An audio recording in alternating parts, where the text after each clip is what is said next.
फिर वो खुद ही अपने मूल्यांकन करने लगता है। प्रेम से प्रकट होए मैं जाना। भगवान धन से प्रकट नहीं होने वाला, भगवान विधायक और सांसदों के दबाव में प्रकट नहीं होने वाला। भगवान तो उसके मन में प्रकट होगा जो हरि को भजेगा, हरि उसी को मिलेगा। इसलिए प्रेम से प्रकट होए।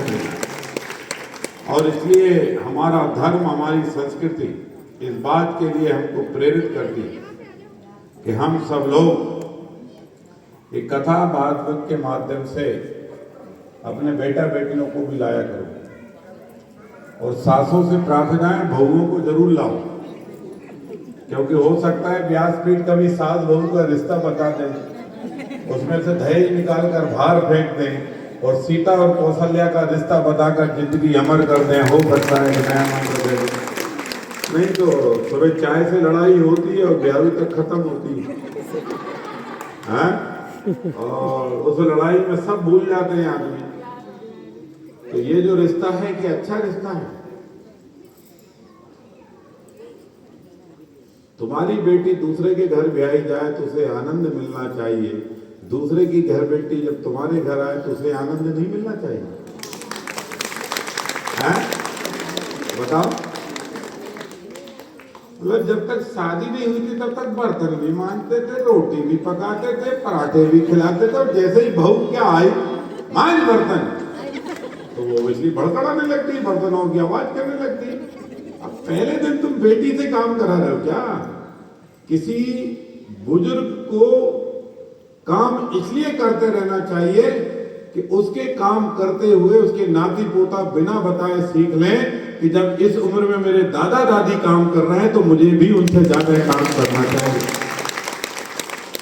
क्योंकि आजकल बताने का समय नहीं है, आजकल व्यवहार से सिखाने का समय है। सब कार्टून बच्चे पैदा हो रहे हैं ना, क्योंकि जब उन्हें सीखना चाहिए तब तुमने सिखाया नहीं, तब आप अपनी बातों में लगे रहे, लड़ते रहे। बच्चे भी एकांगी क्यों पैदा हो रहे हैं? बच्चे भी लड़ों का क्यों पैदा हो रहे हैं?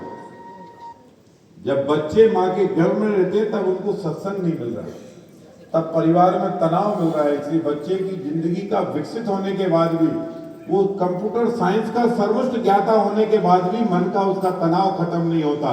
इसलिए वो आने वाली विपत्तियों से लड़ नहीं पाता, अपने आप को हार पा जाता है। जिस दिन राम कथा सुनकर बच्चा पैदा होगा उस दिन राम जैसा सारथी बनेगा और रावण का वध कर देगा।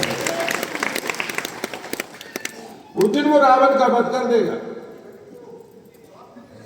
लेकिन राम जैसा सारथी पैदा होना ये तो मां पर तय है। मां खुद ही दिन भर षड्यंत्र रच रही है, फलाने के पैर नहीं छूना, बुआ से बात नहीं करना। अरे तू भी रोकेगी तो तू भी तो किसी के घर की बुआ है, ऐसा हो। और इसलिए हमारा ये आपका सबका धर्म बनता है कि हमें ये सीख लेना चाहिए जगत जननी कौशल्या माता से, जिसने राम जैसा पुत्र धरती को दिया। और कैकेयी ने जब वरदान मांगा कि राम को बन जाना है, तो कौशल्या की आंख से आंसू तो आए पर शब्द कभी ऐसे नहीं निकले कि कैकेयी को आघात हो। कैकेयी के खिलाफ एक शब्द नहीं बोले, और जब कैकेयी के खिलाफ कौशल्या माता ने एक शब्द नहीं बोले तो इसका मतलब समझो कि जो अयोध्या से निकलकर पैदल चलकर लंका तक की जिसने यात्रा की, जब लंका में वो जीत धारण करता है तो दुनिया के लोग उसको विमान उपलब्ध कराने के लिए तैयार रहते हैं। और केवल ये नहीं कहते कि ये केवल राम है, अयोध्या का बेटा राम है, दशरथ का बेटा राम है। लोग कहते हैं जगत का नारायण राम है, जगत के पिता राम है, जगत के परमेश्वर राम है। इसलिए माताएं बहनों, ये संस्कार तुम पर टिका। ये जितने भी लोग बैठे हैं कुर्सी पर, ये आधे से ज्यादा अभागे हैं, क्योंकि इनकी जिंदगी में राम कम है, काम ज्यादा है। तुम्हारी जिंदगी में काम ज्यादा होने के बाद भी राम ज्यादा है, क्योंकि तुम्हें संस्कार देना है। इसलिए जो संस्कार माँ दे सकती है बेटे को, वो संस्कार पिता नहीं दे सकता। इसलिए माताओं की डबल ड्यूटी है कि अपने बेटा बेटियों को संस्कारवान बनाओ, अपना बेटा